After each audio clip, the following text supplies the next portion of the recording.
그래서 오랜만에 왔기 때문에 최근에 있었던 주요 소식들 같이 볼 거고요. 그리고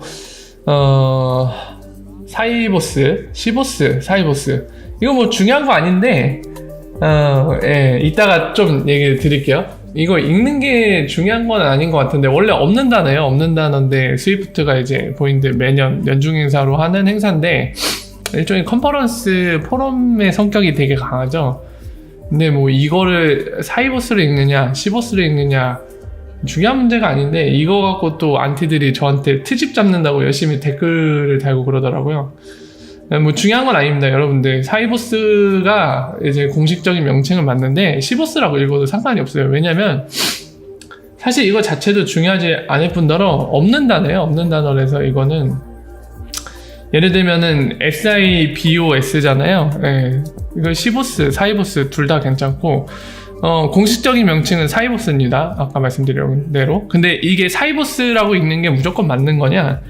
그렇게 얘기하면은 영어를 못 하시는 분이에요. 왜냐면 이 발음에 있어서는 시보스라고 읽어도 되는 게 예를 들게요. SIBO라고 15라는 게 있어요. 또 다른 거의 줄임말이거든요. 뭐 스몰 어쩌고저쩌고 뭐 비즈니스 뭔데 그건 15라고 읽어요. 또 공식적으로. 그러니까 이거는 정해진 게 아니에요. 없는 단어를 만든 거기 때문에 에크넘이죠. 에크넘. 앞 글자 따갖고 뭐 이런 식으로 만든 거 또는 이제 없는 단어를 이제 본인들이 행사 명칭을 만들어낸 거라 둘 다 상관없는데 이게 뭐가 중요한 거라고 아주 그냥 저한테 안티들 댓글 막 뭐 시보스라고 읽었다고 막 그거 갖고 트집 잡는데 아주 징그러워 죽겠어요. 아주 그냥 영어를 못하는 사람들이나 그런 걸로 지역적인 걸로 트집을 잡는 거죠. 둘 다 읽어도 상관없어요. 물론 이제 공식 명칭은 걔네도 사이보스라고 읽지만 자 어쨌든 사이보스 얘기를 왜 하냐면요. 여기에서 나빈 굽타가 지금 화면에 보시는 기사에서 인터뷰를 한 모양입니다. 예전에 이 GT 리뷰는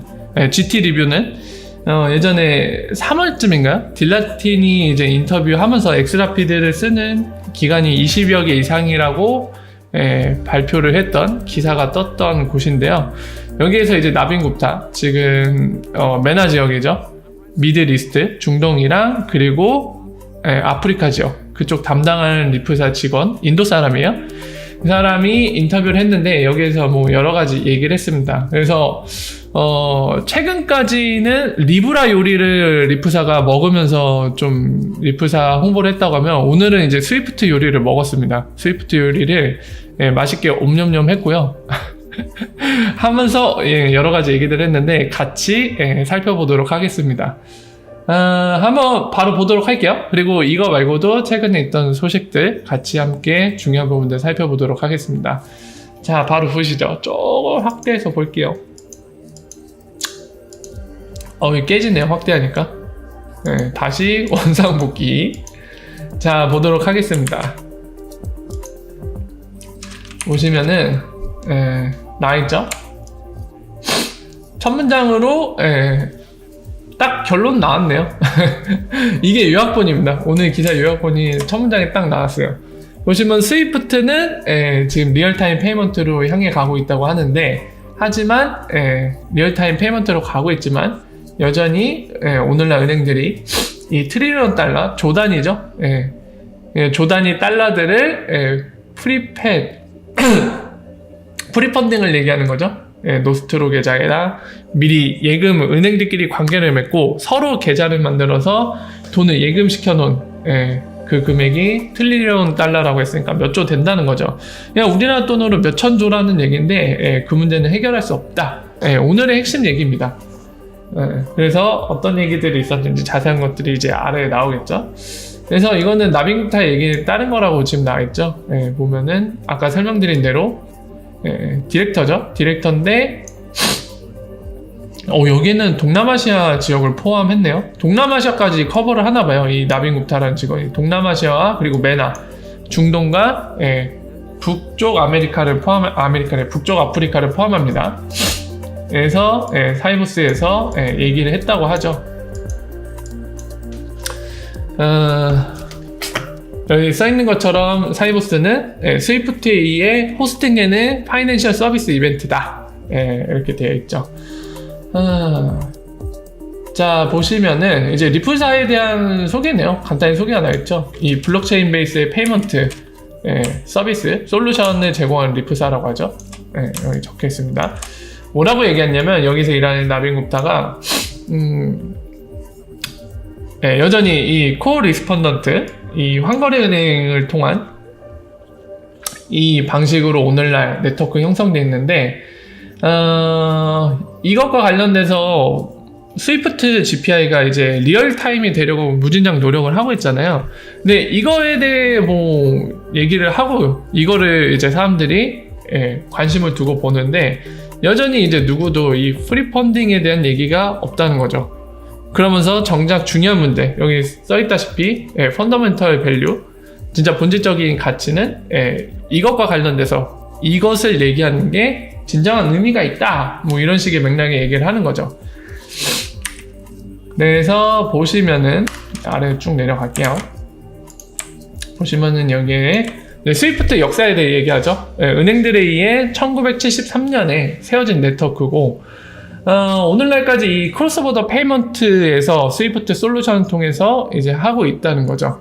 네, 오늘날 이제 이런 스위프트에도 이런 역사가 좀 있는 스위프트한테도 챌린지, 도전이 생겼고 이런 스위프트가 당연히 그런 문제점들 때문에 아래 보이시는 이 GPI 서비스를 출시했다고 얘기를 하는 거죠.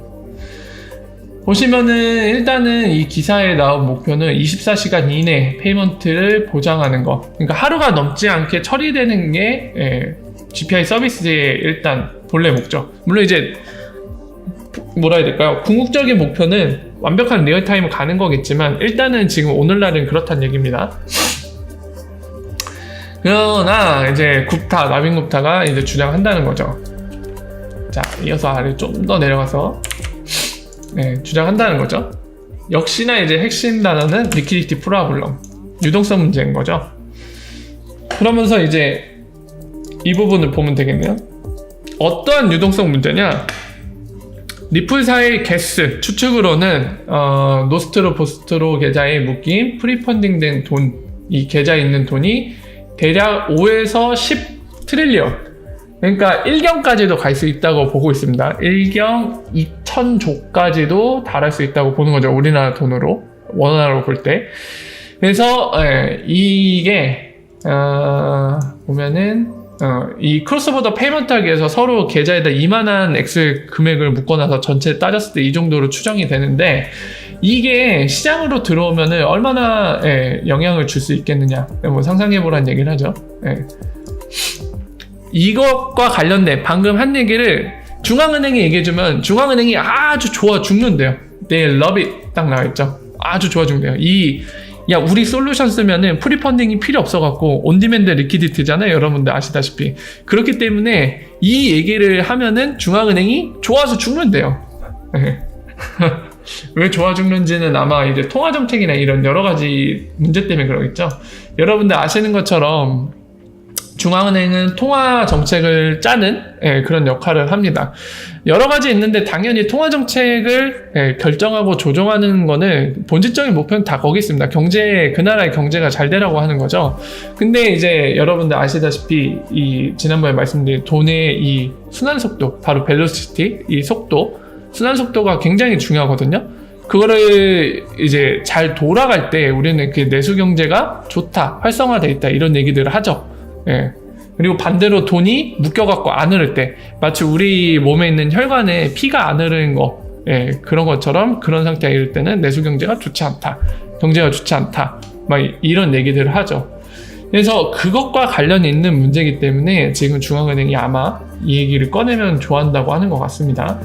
자, 그래서 결국엔 이제 엑스라피드를 얘기를 꺼냈죠. 왜냐면 저 문제를 해결해 주는 게 바로 저 솔루션이기 때문에. 자, 그래서 보면은 우리가 아는 내용을 또 얘기하고 있네요. 보면 엑스라피드는 리플사가 만든 거고, 왜 이렇게 표기를 했냐?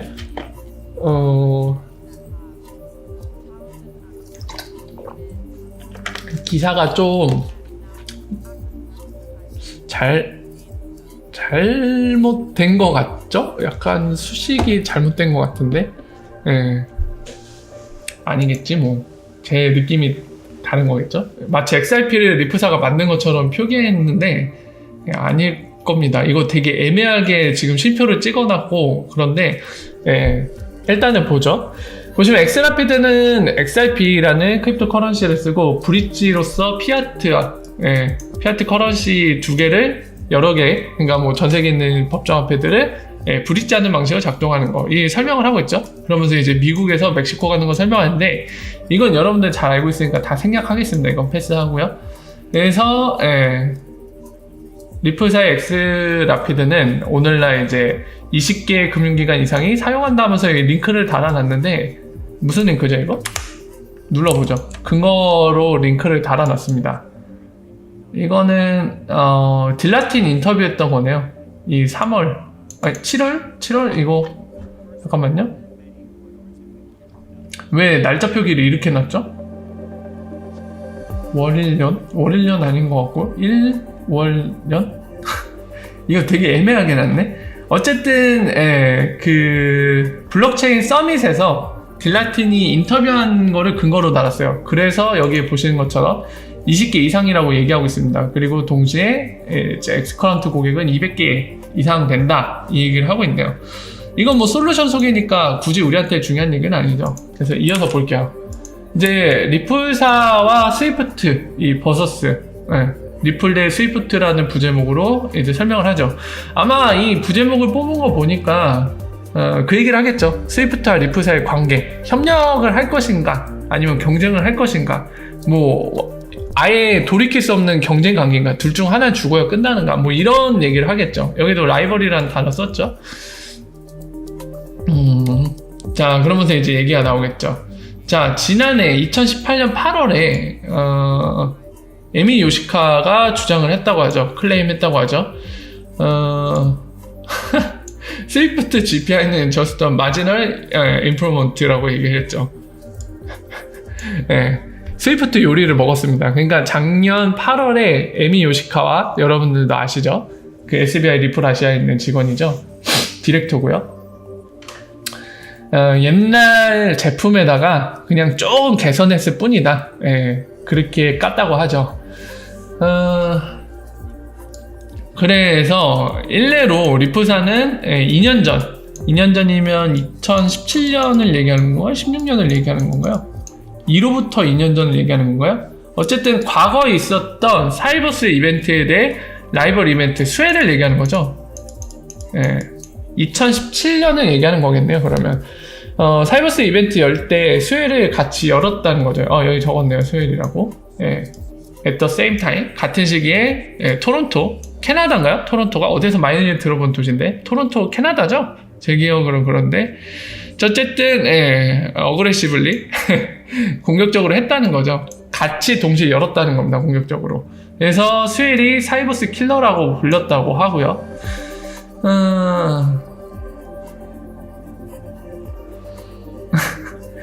심지어 이제 사이버스 행사장에서 리플사의 스웰 이벤트로 갈 수 있도록 차를 운영했다고 하네요. 왕복차를 운영해줬다고 합니다. 그러나 이제 최근에는 리플사는 좀 더 스위프트에 대해 약간 외교적으로 접근하고 있다고 하네요. 이 GTR은 이 언론 매체를 얘기합니다. 6월에 있었던 옛날 저거구나. 저 딜라틴이네요. 아까 보셨던 거 그거 얘기하는 겁니다. 6월에 이제 GTR 본인들 언론 매체에 딜라틴이 인터뷰에 따르면은 공존할 수 있다. 둘이 경쟁자가 아니라 공존할 수 있다라는 얘기를 했다고 하네요. 그러면서 그녀가 딜라틴 얘기하기로 우리는 스위프트를 대체하지 않는다. 스위프트만의 밸류가 있는 거고, 그러니까 별개라는 거죠. 이 얘기는 너 따로 나 따로 이 얘기입니다. 더 팩트, 리플사는 올해 사이버스 이벤트에 참가했다는 얘기를 하고 있네요. 그래서 둘의 관계는 워미워 긍정적으로 되고 있다는 의미를 표현하는 거죠. 그래서 지금 사이버스 거기에 약간 그 명칭이 갑자기 생각 안 나네요. 부스 마련해가고 지금 제품 시연하고 참가하고 있잖아요. 예. 그래서 굽타한테 물어봤대요. 지금까지 옛날 얘기를 다시 요약을 한 거고요. 그래서 오늘 인터뷰한 그 대상이 굽타한테 물어보니까 이렇게 답변했다고 합니다. 오늘의 주제는 그게 아니다. 그러니까 지금 얘기하는 주제는 스위프트와 리프사의 관계를 얘기하는 게 아니기 때문에 패스 이렇게 넘겼다는 거죠. 네. 질문 회피를 했다는 얘기입니다. 답변 안 하겠다고. 아니요, 저거는 싸우는 관계의 어밍업이라는 표현이 아닌 것 같습니다. 지금 좋아지고 있다는 의미로 쓴 것 같은데, 일단은 정리하면 그렇습니다. 이거는 되게 민감한 문제인데, 지금 GTR이라는 언론 매체는 일단은 딜라틴이 올해 6월, 7월에 인터뷰한 내용을 토대로 딜라틴이 실제로 그렇게 표현을 했었죠. 스위프트와 경쟁하지 않는다 라고 표현했죠. 근데 되게 애매한 게 리프사도 이제 직원마다 또는 이제 CEO가 발언했을 때랑 약간 달라지는 게 작년에 마커스 트리처나 또는 리프 CEO 얘기했을 때는 또는 이제 그 스낵맨 얘기하는 거 리프 CTO가 얘기했을 때는 뭐 대체 얘기도 해요. 대체 얘기도 하는데 약간 기조가 다른 게 마커스 트리처는 대체할 수 있다라고 하는데 그렇다고 스위프트가 같이 공존할 수도 있는 것처럼 얘기를 했고요. 리프 CEO는 뭔가 직접적이진 않은데 간접적으로 뭔가 너희를 뛰어넘겠다. 막 그래서 오버테이크 하겠다고 얘기를 하잖아요. 테이크 오버 하겠다고. 뛰어넘겠다는 표현을 많이 했죠. 그러니까 그거는 해석하기 나름인데 또 밟아서 없애버리겠다. 너희를 뛰어넘어. 이런 표현까지 해석을 누군가는 할 수도 있을 거고 누군가는 그냥 스위프트 네트워크보다 더 번창한 형태, 더 커다란 형태가 되겠다. 그러니까 이 시장의 가장 1위 네트워크가 되겠다. 뭐 그런 의미겠다. 뭐 이렇게 해석하실 분도 있고요. 해석이 여진 있는 거니까. 근데 딜라틴은 약간 그냥 진짜 외교적인 발언인 거죠. 대외적인 발언인데 경쟁하지 않는다. 이렇게 이제 그들만의 가치, 목적이 있는 거고 우리는 우리 나름대로의 가치와 목적이 있는 거고 서로 뭔가 겹쳐갖고 둘 중 하나는 죽어야 돼. 이 관계는 아닌 것 같다. 이렇게 얘기를 했고요. 오늘날 나빈 굽타는 이 여러 가지 얘기들이 있었기 때문에 이 지금 보신 매체에서 야 스위프트와 리프사 관계 뭐야? 이렇게 물어보니까 오늘날 지금 인터뷰 주제는 이게 아니야. 이러면서 답변을 회피했죠. 자, 그래서 항상 뜨거운 감자가 되는 리프사 스위프트의 관계. 오늘날의 나빈 굽타는 그냥 묵비권 행사를 한 거죠. 오늘의 주제가 아니라면서 답변 안 하고 넘어갔습니다. 자, 그래서 오늘 인터뷰 여기서 정리를 이렇게 하면 될 것 같고요. 아는 얘기입니다. 아는 얘기인데 우리가 그거를 좀 생각해 봐야 될 것 같아요. 여러분들 사실 그 성공의 핵심 포인트는 결국에 XRP가 브릿지 커런시로서 얼마나 성공하느냐거든요. 그거를 조금 더 디테일화 시켜서 표현을 하면 약간 객관적인 표현을 곁들여서 더해서 하면은 바로 그 볼륨이 브릿지하는 볼륨이 얼마나 되느냐의 얘기인데요. 지금 상황이 그 볼륨 자체는 크지는 않아요. 지금 여전히 머니그램이 이제 파트너십을 맺으면서 리프사의 전략적인 관계를 통해서 엑스라피드를 전폭적으로 쓰고는 있지만 그 볼륨 자체는 굉장히 많이 늘어난 건 아닙니다. 뭐 예전에 비해 상대적으로 엄청난 상승을 한 건 맞지만 애초에 볼륨 자체가 작았기 때문에 절대적인 수치에서 볼 때, 그러니까 우리가 바라는 XRP의 큰 성공, 굉장히 성공한 모습을 기준으로 해서 볼 때는 아직 갈 길이 멀거든요. 다만 지금 얘기했듯이 포인트는 이건 것 같아요. 뭐냐면은 지금 멕시코 구간과 필리핀 구간이 실제로 사용되고 있잖아요. 특히나 이제 멕시코 구간이 굉장히 많이 쓰이고 있는데, 미국과 멕시코 구간이요. 굉장히 많이 쓰이고 있는데 여기에서 정확하게 입증해내는 게 가장 중요한 게 아닌가 싶습니다. 그러니까 이게 어떤 의미냐면은 지금 미국과 멕시코 구간이 활발히 쓰이면서 이 구간만이 거의 유일하게 쓰이는 구간에 해당되는데, 물론 이제 필리핀도 쓰이지만 너무 소량이니까 거의 없는 걸로 간주하고 얘기를 하는 거예요. 자, 멕시코 구간 쓰이는데 적어도 미국과 멕시코 구간 사이에 있어서 기존에 지금 나빈 굽타가 얘기한 거, 그러니까 기존의 전통적인 은행들, 기존의 레가시 금융권들이 사용한 방식, 프리펀딩을 하거나 또는 리퀴디티 프로바이더, 그러니까 뭐 페이먼트 프로바이더인 웨스턴 유니언이나 또는 머니그램 같이 전 세계 법정화폐, 전 세계 고객이 있는 이런 전문 송금업체가 갖고 있는 리퀴디티, 유동성을 활용해서 3자를 통한 지불을 하든지, 어쨌든 이 기존의 두 가지 큰 방식으로 세틀먼트 하는 것과 리프사가 지금 제시하는 새로운 방식, 블록체인과 XRP를 쓰는 엑스라피드 방식과 이 둘이 경쟁했을 때 적어도 미국 멕시코 구간에서 엑스라피드가 절대적으로 속도 그리고 비용에서 우위가 있다라는 게 검증되는 게 그 다음 단계, 그리고 성공적으로 가는 정말 객관적인 징표 또는 증표가 될 수 있는 중요한 상황인 거는 맞아요. 만약에 여러분들 상상해보세요. 멕시코와 미국 구간에 있어서 방금 설명드린 대로 기존의 금융권 방식, 그리고 지금 리프사가 제시한 엑스라피드 두 개가 지금 이 구간만큼은 경쟁을 하고 있단 말이에요. 근데 만약에 엑스라피드가 이 구간에서 크로스보더 페이먼트에서 압도적으로 좋다고, 속도도 좋고 비용도 좋다고 그냥 게임 셋이 되면 다른 구간에 엑스라피드가 뚫려봐요. 그럼 어떤 일이 벌어질까요? 이미 미국과 멕시코 구간으로 검증이 끝났어요. 기존에 어떤 방식을 써도 리프사가 제시한 솔루션보다 빠르고 좋을 수 없다. 비용이 저렴할 수가 없다. 그럼 어떻게 되죠? 브라질, 일본 하나씩 뚫리겠죠?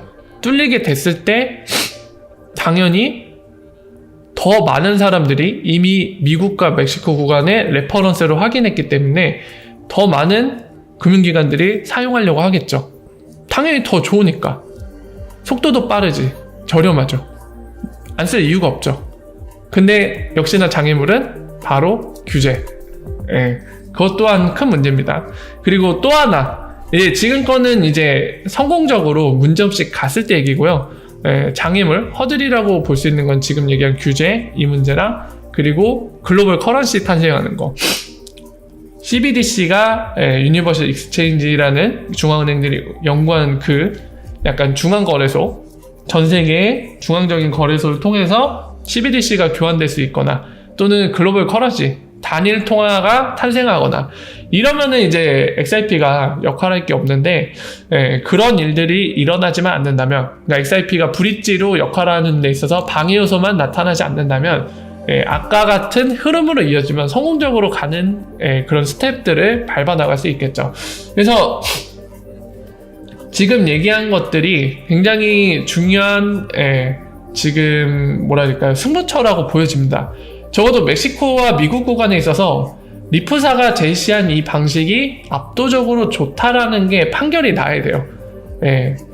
근데 이제 머니그램이 본인들도 그 얘기를 했죠. 4분기 때 되면은 본인들이 이제 사용량을 점진적으로 늘려나가고 있는 상황이고, 무엇보다 외부 사람들보다 머니그램이 본인들 내부 상황은 더 잘 알겠죠. 그런 머니그램에서 본인들이 이 엑스라피드 쓰는 거에 대한 실질적인 효과는 올해 4분기에 드러난다고 얘기를 했죠. 그러니까 아까 말한 그 핵심적인 부분, 기존의 방식보다 엑스라피드가 얼마나 효율성이 좋을 것인가, 그 효과 파급력은 어디까지 미칠 것인가, 이게 머니그램이 썼기 때문에 4분기 되면은 그런 뭐라 해야 될까요? 수익에서도 얼마나 개선되는지, 고객은 얼마나 늘었는지, 그걸 사용한 고객들한테 실제적인 혜택이 얼마나 돌아가게 되는지, 이런 것들이 어느 정도 통계가 나올 겁니다. 거의 2분기에 걸쳐 썼기 때문에 아마 그런 것 때문에 4분기 때 실질적인 효과를 임팩트를 볼 수 있다고 얘기했죠. 그래서 그것들을 지켜보면 이 엑스라피드가 확실히 시장에서 기존 방식과 이렇게 대결을 했을 때 어느 정도의 우위에 있는지 판가름이 날 겁니다.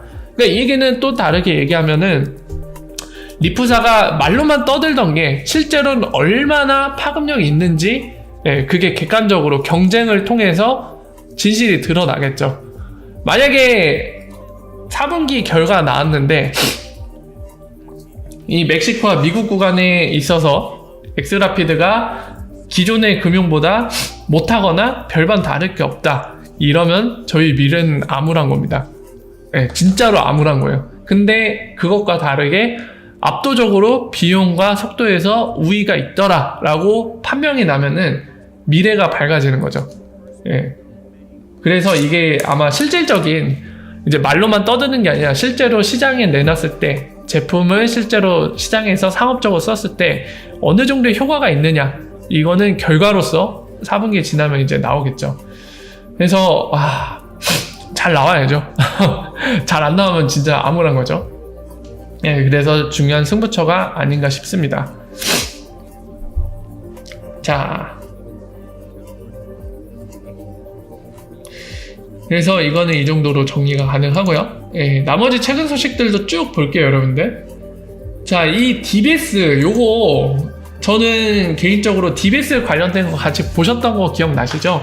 뭐냐면은 예전에 스탠다드 차타드 은행이랑 그 자료 그리고 DBS에 있는 자료에 약간 리플사의 솔루션을 쓰는 걸로 보이는 듯한 내용이 있었는데 그때 저희가 함께 얘기하면서 이제 얘기 나눴던 거는 자꾸 코가 나오네. 중간중간에 이제 좀 가래가 끓고 코가 자꾸 막혀갖고 진행이 매끄럽지 않은 점 좀 양해 부탁드릴게요. 몸 상태가 안 좋아갖고. 자, 이어서 말씀드리면은 그렇게 예전에 얘기 나눴던 거 기억나실지 모르겠는데요. 이 DBS 지금 CEO가 직접 나오잖아요, 수혜래. 이거 정말 또 뭐라고 해야 될까요? 약간 뭔가를 기대할 수밖에 없는 상황이긴 한 것 같아요. 지금 뭐 직접적인 정황이 드러난 건 아닌데 스웨덴의 이 은행의 CEO가 직접 오는 거는 되게 이례적이거든요, 여러분들. 여러분들 작년 스웨덴 기억해 보세요. CEO가 직접 온 케이스는 여러분들 떠올려 보시면은 이런 은행이 메이저급 은행이 직접 오지 않았어요. CEO 단 한 명도. 그냥 페이먼트 프로바이더들 있죠. 레미트르라던가 또는 트랜스퍼 고 그리고 인스타램 이런 데 CEO 페이먼트 프로바이더 중에 핀테크 업체들 있잖아요. 신생 이쪽 CEO들만 직접 참석했지 이렇게 은행 CEO는 직접 참석을 안 했거든요. 작년 수혜에도. 근데 지금 올해 CEO가 직접 온다는 거죠. 지금 여기는. 그러니까 이거는 좀 아직 직접적인 정황은 없는데 얘네도 리플사 솔루션을 쓰고 있을 가능성이 좀 보이는 것 같아요. 그래서 수혜일 때 그 얘기를 직접 하겠죠. 할 겁니다. 아마 관련된 얘기를 할 것 같은데 그때 지켜보면 될 것 같아요. 그래서 이것 좀 개인적으로 어떤 얘기가 있을지 좀 기대가 됩니다. 관련된 사실이 그냥 오피셜로 드러날지 이런 것들에 대한 언급이 있다면 어느 정도는 해줄지 이런 것들이 되게 궁금한데 어쨌든 DBS 그룹의 CEO가 직접 참석을 합니다. DBS는 최근에 몇 가지 보니까 이게 약간 싱가포르 정부도 관련 있는 은행인 것 같아요. 자세히는 저도 모르겠지만 아마 이종래님이 더 잘하실 수도 있어요. 현재 계시니까.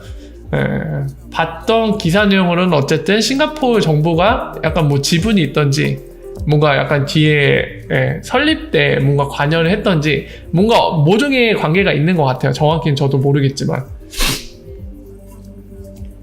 자, 그리고 젠드페이는 레이셔널 FX 솔루션이죠. 지금 보시는 거는 젠드페이에서 트윗을 올린 건데 부인들이 리플렛에 일부가 된 게, 그 멤버가 된 게 정말 짜릿하고 좋다는 겁니다. 매우 흥분돼 이거예요. 슈퍼 익사이티드라고 되어 있죠.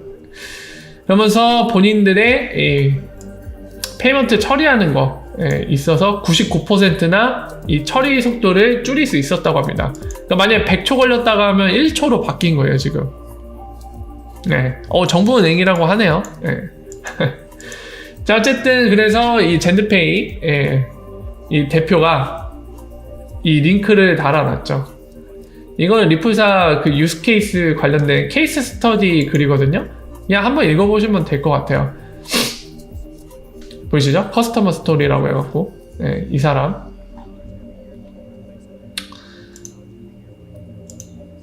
자 보시면 될 것 같고요. 이거는 최근에 이 사이버스 이벤트가 있다 보니까 여러 가지 얘기들 나온 것 중에 하나인데요. 지금은 뱅크 오브 잉글랜드, 영국 중앙은행의 이제 직원인데 이름이 빅토리아네요. 빅토리아인데 보시면은 PSP 이제 페이먼트 프로바이더들을 얘기하는 겁니다. 예. 그러니까 여기 같은 경우는 아마 PSP 약자가 그거일 거예요. 페이먼트 서비스 프로바이더 뭐 이런 식의 약자인 것 같은데 여기 친절하게 써있죠. 은행이 아니다. 예, 은행이 아닌 금융 서비스 제공하는 걸로 보시면 됩니다. 여기가 이제 RTGS 본인들 영국 중앙은행 RTGS 시스템에 참여를 했고 보면은 DLT는 이제 RTGS에 플러그 될 거다 얘기도 하고 있고요. 그걸 하겠다는 거죠. 지금은 아니지만 앞으로. 그리고 역시나 본인들의 시스템에 대해 약간 이노베이션, 혁신이 필요하다는 거죠. 근데 이 얘기를 바로 지금 XRP로 연결하는 건 상당히 무리가 있는 것 같아요. 이거를 이제 글 쓰실 장만은 이게 XRP를 의미한다는 의미에서 이렇게 박은 것 같은데 그냥 영국 중앙은행의 방향성에 대해 생각을 해보면 될 것 같습니다. 이 얘기는 XRP를 쓰겠다는 게 아니라 적어도 제가 지난번에 말씀드린 거 영국 중앙은행은 IRP를 통한 그 사용에 대해서 연구는 하고 있어요. 보시면은 뱅크 오브 잉글랜드 IRP 치면 나오려나요?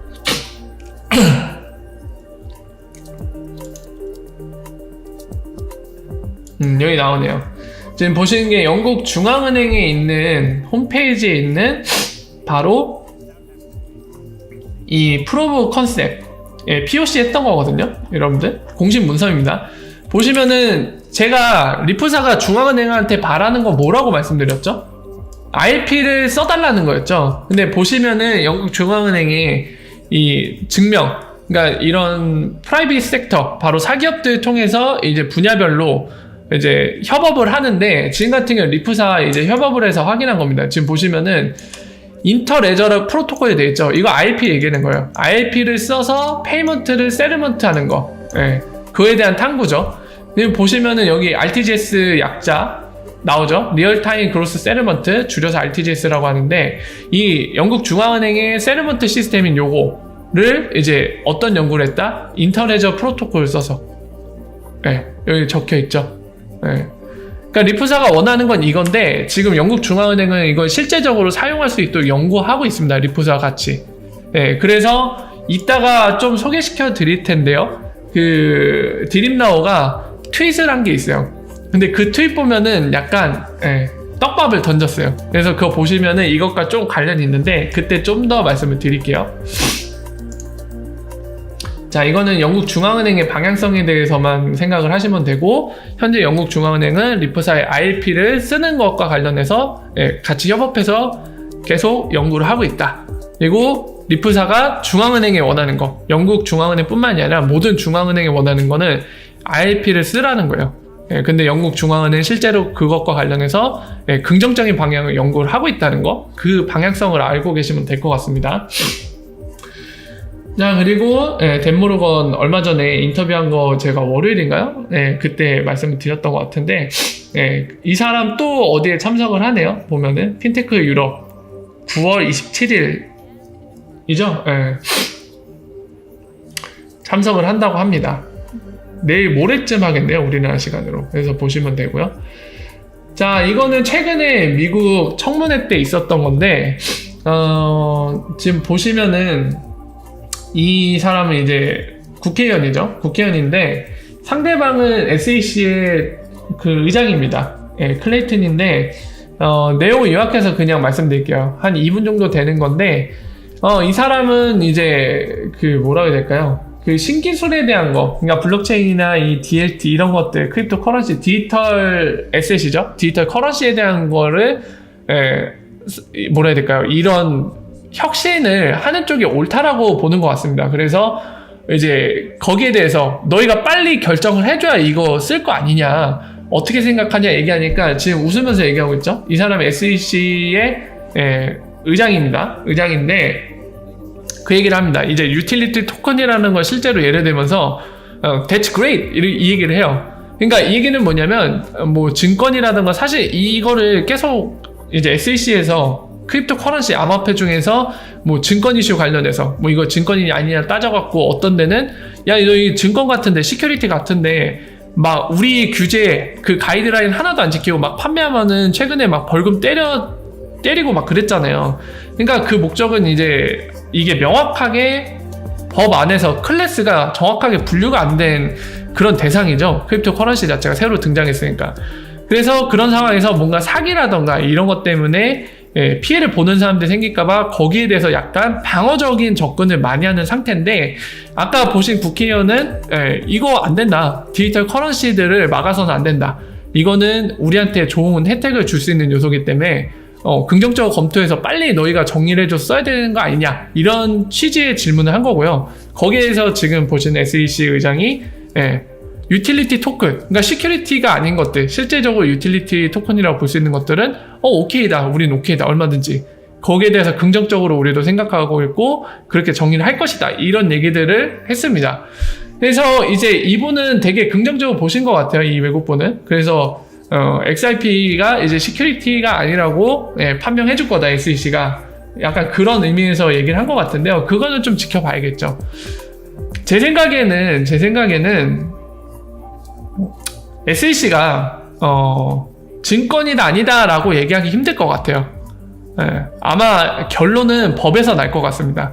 그러니까 지금 안 그래도 이제 크립토 에셋 법이라고 지금 막 미국의 몇몇 국회의원들이 작업을 하고 있는데, 법에서 분류가 돼야 될 것 같아요. 새롭게 등장한 거에 대해서. 그러니까 지금 새롭게 등장한 거는 법 테두리 안에 존재하지 않거든요.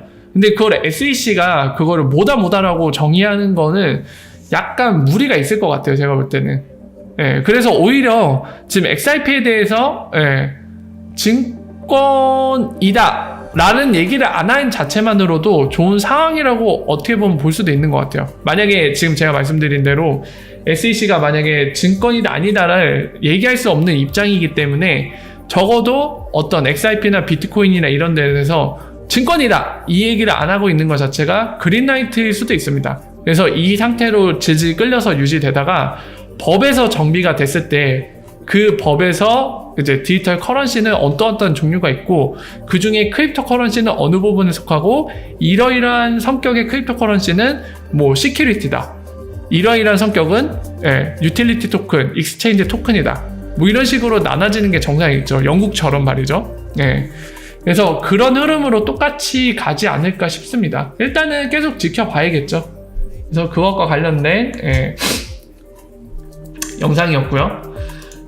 그리고 데이비드 슈왈츠가 그 데이비드 마커스라고 그 페이스북의 리브라 프로젝트 전담하는 이제 고위 임원직이 있는데요. 그 사람이 이제 또 글을 하나 남겼어요. 보시면은 하나 글을 남겼거든요. 이 미디엄이라는 블로그 같은 형태의 이제 웹 서비스인데, 여기에 이제 본인들이 리브라에 대해서 뉴 프로토콜이라는 그런 단어를 선택해서 이제 표현을 했거든요. 설명을 했는데 데이비드 슈왈츠가 역시나 가만히 있지 않았습니다. 리브라 요리 되게 좋아하거든요. 요즘에 리표사가 리브라 요리를 되게 즐겨 먹는데 역시나 리브라 요리를 바로 냉큼 옴뇸뇸 했습니다. 보시면은 리브라 이거 진짜 저는 일부러 그러는 것 같아요. 그냥 리브라라고 해도 되는데 굳이 화이트 페이퍼를 넣었어요. 이 느낌은 뭐냐면 약간 여기에 억양에 뉘앙스에도 뭐가 들어가 있냐면 너희는 실제 만든 것도 없잖아. 그냥 종이 쪼가리잖아 지금은.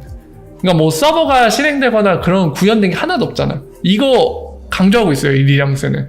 그러니까 아직 종이 상태에 불과한 리브라는 리브라 요리 너무 먹는 것 같아요 요즘에. 이 인터오퍼빌리티, 그러니까 리플사가 얘기하는 그 ILP를 통해서 하고자 하는 거 있죠. 서로 뭐 JPM 코인이든지 아니면 뭐 비트코인이든지 이더리움이든지 아니면 리브라든지 뭐가 됐던 간에 각국의 중앙은행이 만드는 CBDC 네트워크든 간에 그 네트워크는 서로 호환이 안 되는데 우리가 ILP 통해서 호환시켜주고 그 서로 다른 네트워크 간에 밸류가 이동하는 거는 뭘 해주겠다? XRP를 해주겠다 이거죠. 그래서 거기 안에서 그 특징을 한마디로 요약하면 상호환성이 인터오퍼빌리티 그건데 그거에 대한 얘기가 없다는 거죠. 그래서 단순히 사일로 네트워크라고 표현한 게 그겁니다. 폐쇄된 네트워크에 있는 걸 얘기하는 거예요. 그래서 여전히 리브라 어소시에이션, 그게 리브라 네트워크를 운영하는데 그거는 사일로 네트워크에 불과하다. 그래서 필요한 건 뭐다? 인터레저 프로토콜이다. 이게 너희가 프로토콜이라는 뉴 프로토콜이라는 단어를 감히 담았는데 너희는 그냥 얌얌얌 먹어치우는 요리일 뿐. 예, 진정한 프로토콜은 바로 인터레저 프로토콜이다. 예, 이 얘기를 하는 거죠. 아니 리브라 요리 너무 즐겨 먹어요 요즘에 리프사 직원들이. 이거 어떻게 보면 페이스북 입장에선 되게 얄미워 보일 거예요. 본인들의 그런 뭐라 해야 될까요? 유명세. 예, 본인들의 페이스북이라는 회사의 바탕으로 있는 그 유명세 인지도를 약간 얻고 가는 느낌이 나서 리프사가 되게 얄미워 보일 것 같습니다. 역시나 데이비드 슈왈츠 리브라 요리 한 그릇 뚝딱 했어요. 종이 쪼가리에 불과한 거. 어디서 감히 뉴 프로토콜이란 단어를 안 돼. 인터레저 프로토콜이야말로 참된 프로토콜이다. 이렇게 하면서 한번 또 깠습니다. 그러면서 여러분들한테 중요한 거는 이 부분이에요. 여기에서도 이제 앞으로 XIP가 성공하느냐 못하느냐 했을 때 못할 수 있는 가능성이 XIP와 경쟁하는 것들이 등장하기 때문에 영향을 받아서 이제 실패할 수도 있는 거잖아요. 뭐 다른 이유도 존재할 수 있겠지만요. 어쨌든 간에 그와 관계된 얘기를 해줍니다. 워라 어서오세요. 반갑습니다. 지금 보시면은 이제 데이비드 슈왈츠의 생각을 얘기합니다. 보면은 역시나 지금 여러분들 얘기하시는 거 리브라가 XIP의 경쟁자가 될 수 있겠냐, 또는 이제 이 사람은 폭넓은 의미죠. 리브라뿐만이 아니라 어떤 에셋이든 적어도 리프사 조금이라도 경쟁이 될 수 있는 거 찾은 거 있냐, 아는 거 있냐 얘기 좀 해주세요. 이렇게 얘기하니까 데이비드 슈왈츠 이렇게 얘기하죠. 나는 스테이블 코인과 암호화폐는 경쟁하지 않을 걸로 본다. 마켓쉐어에서. 그리고 유즈 케이스에서도 경쟁하지 않을 거라고 본다. 하지만 뒤에 단서가 달립니다. Over the next few years. 그러니까 향후 몇 년간은, 그러니까 영원히가 아니에요. forever가 아니에요. 향후 몇 년간은 스테이블 코인과 크립토 커런시는 서로 경쟁하지 않을 거다. 경쟁하지 않을 걸로 생각한다고 얘기하는 거죠. 그리고 본인은 이제 특별히 어떤 건, 특정한 거 어느 거에 대해서 또는 이제 지금 보시는 것처럼 게이닝과 루징, 그러니까 마켓 쉐어, 시장 점유율을 얻는 것과 잃는 거에 대해서 특별히 걱정하지 않는다고 하는 거죠. 전체 시장이 빠르게 성장한다면 그런 지역적인 거 있죠. 그러니까 피자 전체 사이즈가 막 스몰 사이즈가 아니라 막 패밀리 사이즈 또는 패밀리 사이즈 곱하기 100 이런 식으로 막 커져가는데 그 조각을 누가 더 먹느냐 갖다가 되게 특별히 걱정할 필요는 없다는 거죠. 시장 전체가 커지면은. 어차피 시장 전체가 커지면 그 중에 10%를 차지하더라도 스몰 사이즈가 아니라 패밀리 사이즈니까 그 절대적인 양은 굉장히 많다는 거죠. 배불리 먹을 수 있다 이거죠. 그래서 그거에 대해서 걱정을 안 한다는 얘기입니다. 여기서 살펴볼 거는 여러분들 몇 년간은 이제 리프사도 이렇게 생각을 하고 있을 것 같아요. 데이비드 슈왈츠도 이렇게 생각하는 거 보니까. 하지만은 이 의미가 얘기하는 거 향후 몇 년간은 경쟁하지 않을 거라는 거는 어떤 의미냐면 실제로 스테이블 코인이라고 부르는 것들이 뭐 만약에 전 세계 단일 통화로서 등장 안 하면은 상대가 될 수 없을 겁니다. 오늘날의 테더 같은 거는 XIP에 경쟁할 수가 없을 거예요. 경쟁할 수도 없고 경쟁하지도 않고요. 왜냐면 그건 어차피 법정화폐가 뒤에 백으로 돼 있는 거거든요. 그러니까 테더 같은 경우는 달러라는 법정화폐가 존재하지 않으면은 의미가 없는 거예요. 사실 수표 같은 거죠. 디지털 버전 수표인 거죠. 약간 성격은 다르지만 어쨌든 간에 그 가치를 뒤에서 보증해주는 거는 테더 재단, 그 테더란 걸 발행한 재단이 달러로서 보증금을 쌓아둔 게 그 가치를 보증해주는 거거든요. 그러니까 이 자체의 네이티브적인, 그러니까 본질적인 가치는 없는 겁니다. 그렇기 때문에 이런 것들은 당연히 이제 XIP와 계속해서 경쟁을 못할 때고, 다만 여기서 얘기하는 것들, 향후 몇 년 뒤에 경쟁할 수 있는 거는 리브라 같은 친구들이 되는 거죠. 왜냐면 얘 자체가 새로운 뉴 커런시잖아요. 바스켓 통화로 이 가치, 환율을 결정한 새로운 커런시이기 때문에 이런 것들은 이제 경쟁을 하게 될 수 있는 거죠. 몇 년 뒤에는. 물론 이제 그 단일 통화처럼 세계를 통일시키는 단일 통화가 되지 못하면 어차피 적수가 안 되겠지만, 그냥 자그마한 네트워크의 일부로 남는다면 역시나 XIP가 필요해지는, 오히려 XIP를 돕는 그림이 되겠지만, 만약에 전 세계 단일 통화처럼 시장 지배력이 한 90%가 된다. 그럼 얘기가 달라지겠죠. 그런 의미를 제가 평소에 설명드렸던 그 부분들을 참고하시면 될 겁니다. 그런 측면으로. 자, 그래서 이어서 또 소식들 볼게요. 자, 저 이거 때문에 진짜 막 어떻게 해드릴 수 없고 되게 고생했는데 드디어 나왔어요. 속이 후련해. 여러분들 저한테 그 신한은행과 우리은행 질문 주시는 분 많거든요. 어떻게 돼가고 있는지 알려달라. 최근까지는 저도 몰라요. 올해 상반기 때까지는 제가 알고 있는데 이제 얘기를 못 해주는 상황이었고, 오늘날까지 이제 계속 질문이 많이 들어옵니다. 혹시 신한은행, 우리은행 언제 들어오는 건가요? 하시는데요. 자, 제가 많은 건 말씀 못 드리지만은 최근 프리젠테이션 때, 리프사의 최근 프리젠테이션이요. 요 두 친구 아직 명단에 있는 거 보이시죠? 많은 분들이 저한테 질문 주신 많은 분들이, 어떤 분들은 그냥 어떻게 되는지 궁금해서 질문 주신 분도 있는데, 국내 기사에서 뭐 신한은행과 우리은행이 리프사의 솔루션이 비싸갖고 뭐 안 쓸 거다, 마치 리프사의 멤버에서 탈퇴한 것처럼 얘기하는 기사들이 있었거든요. 그래서 많이 걱정하시는 분들이 계셨는데 이 말을 못 해드렸는데 요걸 보시면 알 수 있습니다. 좀 기다리시면 될 것 같아요. 특별히 이슈가 없으면은 시간의 문제일 뿐입니다. 예전에 말씀드린 대로 특별히 뭐 이제 갑작스럽게 상황이 돌변하는 그런 시츄에이션 상황만 발생하지 않는다면은 이거 보시면 알 거예요. 가장 최근 프리젠테이션에도 명단에 올라가 있는 거 보이실 겁니다. 어떤 의미인지 아시죠? 이것만 보시면 알 겁니다. 자, 이어서 보시죠. 자, 우리 코인필드 CEO, 무슨 XRP 되게 어메이징한 프로젝트, 게임 체인저급의 프로젝트를 본인들이 하고 있다 해서 9월 말까지 공개하겠다 라고 얘기하면서 온갖 떡밥을 막 주 단위로 뿌렸었죠. 이 CEO가, 코인필드 CEO. 코인필드는 캐나다에 있는 거래소고요. XRP 베이스 커런시로 운영하고 있는 거래소입니다. 참고로 특징으로 아랍에미리트의 법정 화폐인 디르함이 페어로 있다는 거, 그게 하나의 특징이라고 많이 말씀드렸죠. 드디어 얘기를 꺼냈는데, 이 몰타에서 있는 서밋에서 이거를 오피셜로 공개를 할 거라고 합니다. 그래서 이 서밋이 11월 7일에서 8일에 있는데요. 수요일 때죠. 이때 공개한다고 하는데, 그래서 많은 사람들이 욕을 했어요. 야, 장난해? 9월 말까지 공개한다며. 근데 왜 갑자기 뜬금없이 11월에 공개한다고 이렇게 밝히냐? 하니까 아래다가 달았습니다.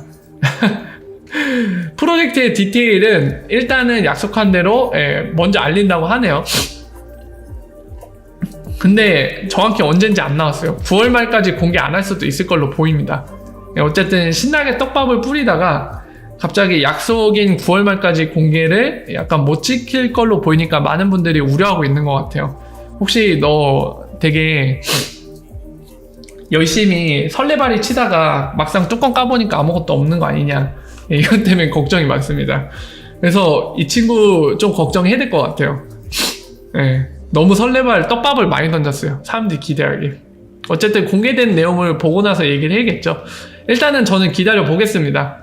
그냥 지금 상태에서 먼저 판단하는 게 아니라 이 사람이 내용 공개하면 그 내용을 보고 같이 얘기를 나눠보시죠. 정말 어메이징한 프로젝트인지, 정말 리플사의 사업, XRP 성공에 도움이 되는지, 아니면 그냥 사람들 지네 거래소 많이 쓰라고 떡밥 뿌리면서 그냥 광고성인지, 빈수레였는지 그것들을 확인하면서 한번 보시죠. 나중에 빨리 공개해라 이 녀석아.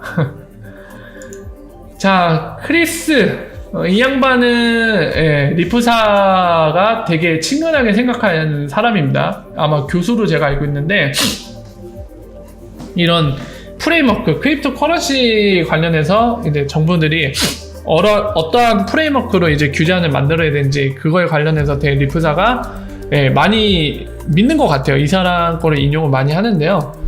이 사람 와싱턴에서 있는 핀테크 위크, 여기에서 지금 보시면 SEC, CFTC, 지금 미국에 있는 관련 기관들이죠. FCA는 이제 영국이고요. 핀세는 이제 미국의 FCA 같은 느낌. 코 또 막히네. 그리고 센트럴뱅크 6개 참여하고요. 그리고 리프사 CEO도 참석하는데, 마찬가지로 조르빈, 저는 별로 안 좋아하는 이 친구랑 사라라는 사람, 예, 참석한다고 합니다. 그래서 여기에서 이제 여러 가지 얘기를 나눌 텐데요. 예, 이거를 홍보하고 있네요. 저도 이 내용 되게 궁금합니다. 지금 보면은 여러분들 보시는 것처럼 이 규제 기관들도 오거든요. 예, 그래서 어떤 얘기들을 나눌지 봐야 될 것 같은데, 예, 브래드 갈링하우스가 얘기를 잘 해줘야겠죠. 자, 날짜가 언제인지 한번 볼까요? 날짜를 봐야겠죠.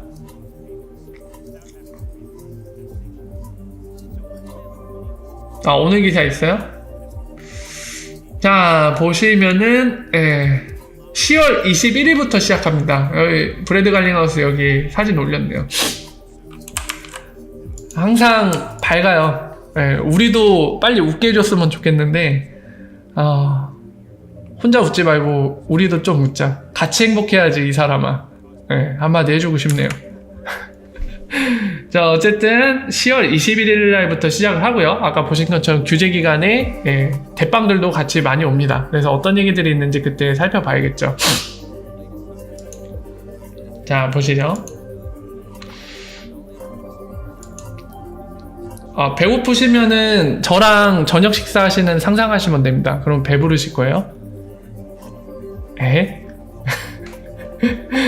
자, 그리고 다음 소식입니다. 산탄데르 이너벤처, 바로 리플사에 초기 투자했던 산탄데르의 그 투자 자회사거든요.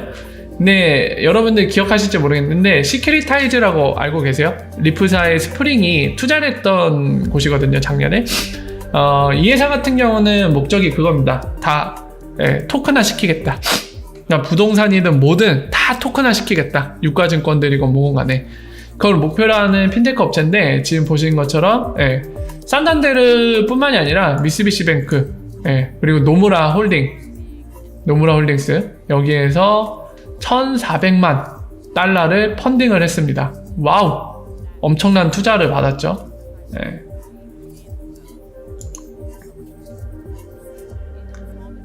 자, 이것 또한 마찬가지고요. 산탄데르가 공식 트위터 올리신 거고요.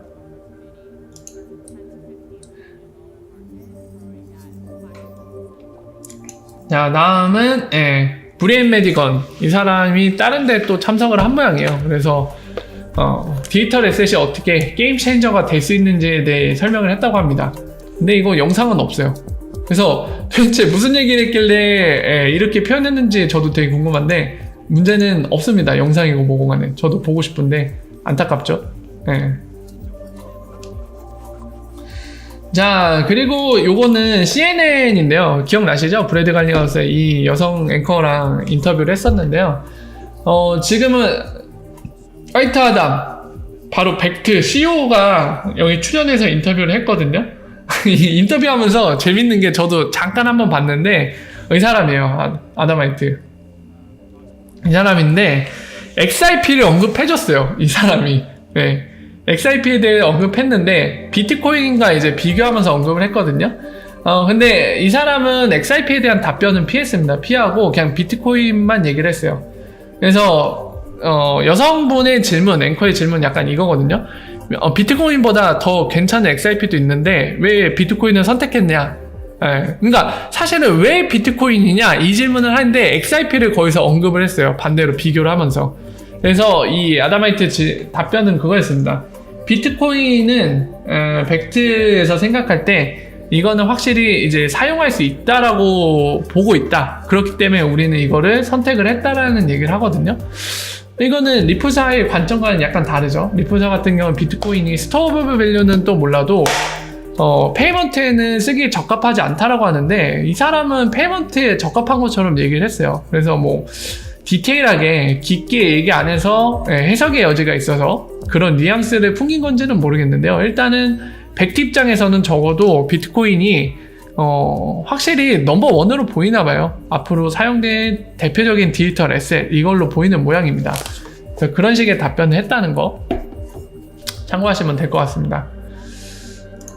자, 그래서 브리엔 메디건 같은 경우는 약간 전체적인 차원에서 얘기를 한 거죠. 그러니까 이런 식으로 벡트가 비트코인을 사용할 수 있는 플랫폼, 그런 거에 앞장서서 나가는 게 결국에는 이 기관들이 디지털 에셋을 적용하는 거에 대한 단계를 진행시켜 나가는 데 도움이 될 것이다. 그래서 그 큰 맥락에서의 뮤민할 수 있는 그런 맥락의 얘기를 하고 있는 거죠.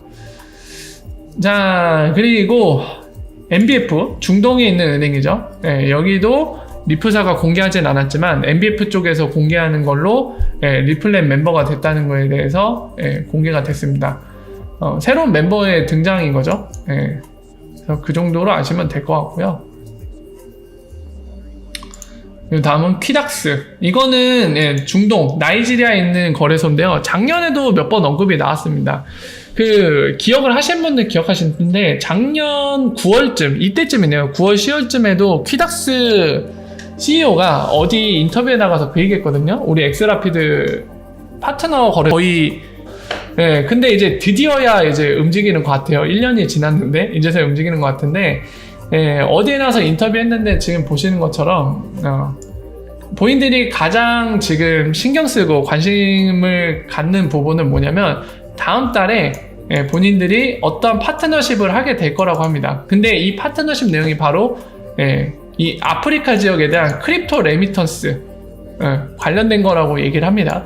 그래서 정확한 정황은 없는데 아마 작년에 아까 설명드린 발언과 지금 얘기하는 것들을 연결시켜 봤을 때 아마 엑스라피드 파트너십이 아닌가 이런 얘기들이 나오고 있는 걸로 보입니다. 그래서 이게 사실로 밝혀진다면은 실제로 엑스라피드 파트너 거래소로서 역할을 하는 게 되겠죠. 근데 일단은 뚜껑은 까봐야 될 것 같아요. 근데 가능성이 높긴 높습니다. 확실히 아까 말씀드린 대로 이 키닥스라는 거래소의 CEO가 그런 얘기들을 했었기 때문에 그동안에 마음이 변하지 않았다면 엑스라피드 파트너 거래소로서 아프리카 지역 나이지리아 이 법정화폐를 담당을 해주겠죠.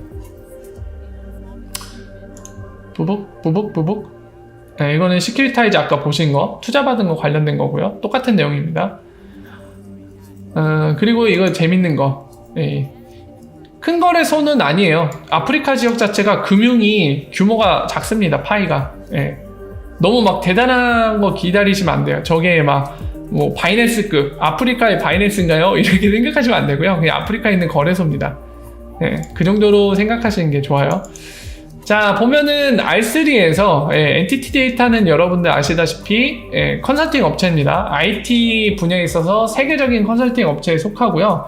그리고 엔티티 데이터는 여러분들 아시는 것처럼 한번 보여드릴게요. 하이퍼레저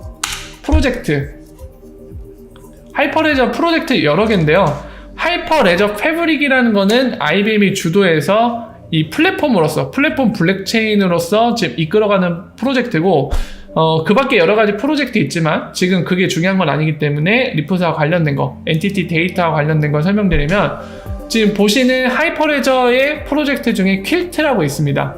퀼트라고 있는데 이건 뭐냐면 주도는 이 두 군데서 하고 있고요. 엔티티 데이터 지금 보신 것과 리프사가 하고 있고 이거는 하이퍼레저 패브릭 이 블록체인이 다른 네트워크와 연결할 때 인터오퍼빌리티 상호환성을 갖기 위한 일종의 도구를 만드는 거죠.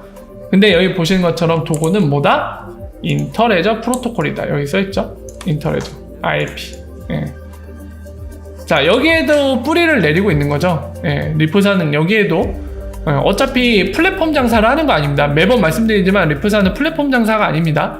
그러니까 XRP 레저를 블록체인 플랫폼으로 쓰라는 거는 목표로 전혀 하고 있잖아요. 그러니까 하이퍼 레저 패브릭을 쓰든 뭘 쓰든 마음대로 하라는 거예요. 이더리움 쓰든.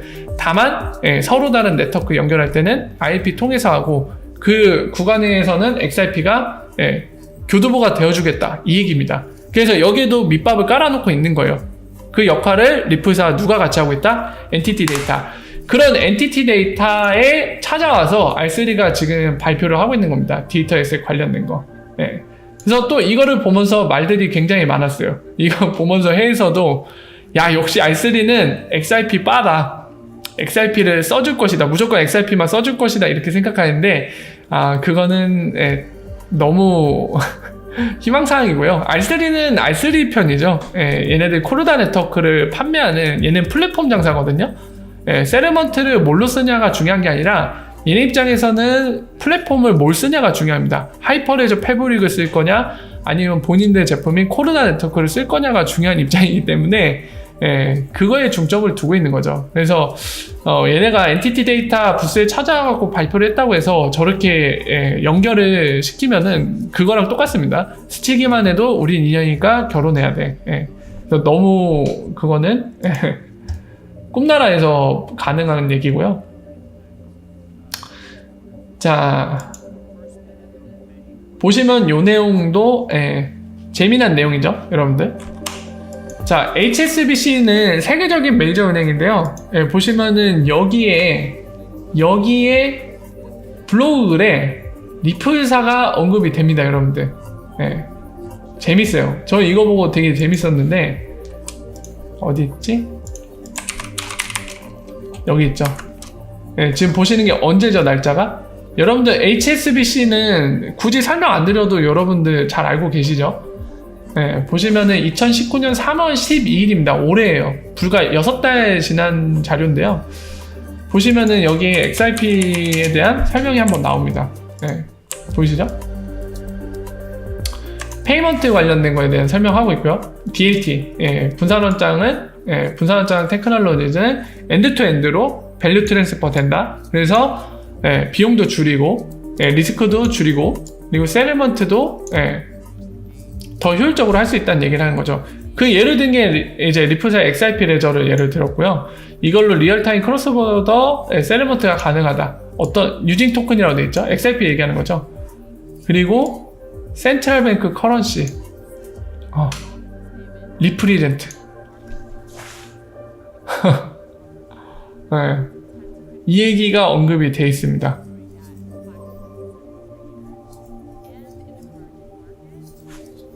그러면서 뒤에 뭐라고 나오냐면 이 포린 익스체인지 외환거래에 대한 얘기가 나있죠. 그래서 FX 에브리웨어라는 툴이 있거든요, 얘네. 이걸로 이 정도 처리하고 있다 하네. 이 얘기를 하거든요. 이거 되게 애매하죠, 지금? 애매한데 근데 이거를 이렇게 연결시키는 거는 좀 무리가 있고요. 지금 문맥 맥락만 봐도 이 얘기입니다. 그냥 페이먼트 그리고 DLT에 관련돼서 이 장점을 여기까지 얘기하고 예를 들 때 이런 게 있다. 리플사의 XRP가 있다라고 얘기하고요. 그 다음에 본인들의 솔루션을 얘기한 거죠. FX Everywhere. 그런 맥락으로 이해하시면 됩니다. 근데 확실히 적어도 HSBC 입장에서 XRP를 어떻게 생각하는지는 여기서 드러난 것 같아요. 리플사가 주장하는 거를 그대로 좀 받아들이고 있죠. 의심하는 게 아니라 리플사가 주장한 걸 그대로 적어줬습니다. 본인들도 이렇게 생각한다는 거죠, 여기서. 쉽게 얘기하면 XRP를 좋게 평가하고 있다는 거죠. 단순히 좋게가 아니라 XRP의 비즈니스 모델이 실제로 그런 식으로 작동할 수 있다라고 얘기를 하는 거죠. 그래서 그 정도에서는 좋은 의미로 볼 수 있을 것 같아요. 제 입장에서도 HSBC가 XRP를 써주면 좋겠는데 사실 이 친구는 아직 너무 없어요, 정보가. 물론 NDA라 이미 쓰고 있을 수도 있는데 리플 솔루션 그리고 리플랜 멤버일 수도 있는데요. 너무 밝혀진 게 없습니다. NDA를 잘하고 있어서 그런 건지 아니면 안 쓰고 있어서 그런 건지 모르겠는데 일단은 지켜봐야 될 것 같아요. 그래서 보시면 될 것 같습니다. 계속 어떤 얘기들이 지속되는지 보시면 될 것 같습니다. 빠람빰빰빰빰빰 이제 뭐 다 말씀드린 것 같은데요. 이거 브라질에 있는 이제 리플사 솔루션스는 리플랜 멤버죠. 유럽이랑 브라질 구간 서비스 런칭한다고 하죠. 그러면서 동시에 이 세파라는 거는 여러분들 그겁니다. 유럽 중앙은행의 페이먼트 솔루션입니다. 그러니까 유럽 중앙은행의 페이먼트 네트워크에 참여하겠다는 거예요. 그래서 본인들이 거기에 참여함으로써 이 네트워크를 통해서 돈을 보내겠다는 거죠. 이 얘기는 뭐냐면 이 세파라는 페이먼트 네트워크에 참여하고 있는 멤버들, 뭐 은행이 됐던 간에 페이먼트 프로바이더가 됐던 간에 그쪽에 이 네트워크, 유럽 중앙은행이 제공한 네트워크 통해서 보낼 수 있다는 거죠. 여기 자랑스럽게 런선 리플이라고 박았네요. 이 사람이 박은 거죠. 자, 그래서 보시면 되고요. 브라질이 이제 엑스라피드가 열리게 되면은 이거를 활용할 수 있겠죠. 자, 그래서 최근에 제가 설명드린 이후에 최근 내용들을 다 말씀드렸고요. 한 가지 말씀드리면은 그 드림나우 아까 말씀드렸던 거. 이 떡밥 할아버지. 이 할아버지도 가끔 떡밥을 던져요. 되게 재밌어요. 요거예요, 아까. 영국 중앙은행 관련된 건 요겁니다. 보이세요? 네. 지금 영국 중앙은행 가까이에 리프사 오피스가, 영국 오피스가 있다는 거죠. 네. 아주 떡밥을 던져요, 이거. 네. 영국 중앙은행이랑 같이 일을 하고 있으니까 이제 오피스도 근처에 있다는 걸 얘기하는 거겠죠, 간접적으로. 그래서 이거는 그냥 재미삼아 참고하시면 됩니다. 자, 그래서 여기까지 해서 최근의 소식들 그리고 최근에 있었던 거 설명드렸는데요. 아, 그것도 말씀드려야 된다. Q&A 때 그거 한번 같이 얘기 나눠보시죠. 최근에 그 리프사의 그 카운슬, 이 레귤레이션 관련된 거, 법적인 문제 관련된 거 처리하는 사람이 인터뷰 때 리프사의 고객이 지금 220개라고 얘기했다고 하거든요. 저도 자세히 못 봤는데 Q&A 때 그 얘기도 한번 같이 나눠보도록 하시죠. 일단은 잠깐만 쉬었다가 Q&A 시간 이어서 가도록 하겠습니다. 1시간 이상 됐네요 벌써. 잠깐만 쉬었다 갈게요.